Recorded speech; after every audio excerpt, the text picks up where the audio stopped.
Welcome to the SR nature. So ఇక్కడ మనం అయితే చూసుకుంటే ఆకులు మడతలు అడిపోయినాయి, అలాగే వచ్చేసి కొంగల పురుగులు ఎక్కేసినాయి, ఇరుసు మారిపోయినాయి, ఎండిపోతున్నాయి అన్నమాట. సో ఈ విధంగా మనం ఇంట్లో పెంచుకుంటున్న గార్డెన్లో మొక్కలన్నీ ఈ విధంగా అయిపోతే నా మనసుకైతే అస్సలు ఒప్పలేదు అనమాట. సో వీటి కోసం ఏదో ఒకటి చెయ్యాలి అని బాగా థింక్ చేసి ఒక పురుగు మందు షాప్కి అయితే వెళ్ళి నా గోల్డ్ అయితే వినిపించనమాట. సో వినిపించిన తర్వాత నాకు ఆయన ఈ బాటిల్ అయితే ఇచ్చాను.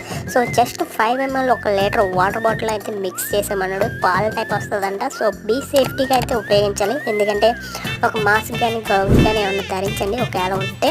సో లేకపోతే మాత్రం వెంటనే చేతులు అనేది కడిగేసుకోండి ఈ మందు కొట్టగానే. ఈ విధంగా వాటర్ పట్టి కొంచెం గింజేసి ఈ విధంగా మొక్కల మీద అనేది స్ప్రే చేస్తే ఖచ్చితంగా మన మొక్కలు అనేవి గ్రోత్ అనేది బాగుంటాయి. సో ఇటువంటి కొంగల పురుగు నుంచి ఎండిపోవడం గట్రా కాకుండా కొంచెం గ్రోత్ అనేది బాగుంటుంది అన్నమాట. సో బీ సేఫ్టీగా అయితే ఇది ఉపయోగిస్తారని ఆశిస్తూ ఈ వీడియో ఇంత guys. Thanks for watching, thanks for supporting. Thank you. జై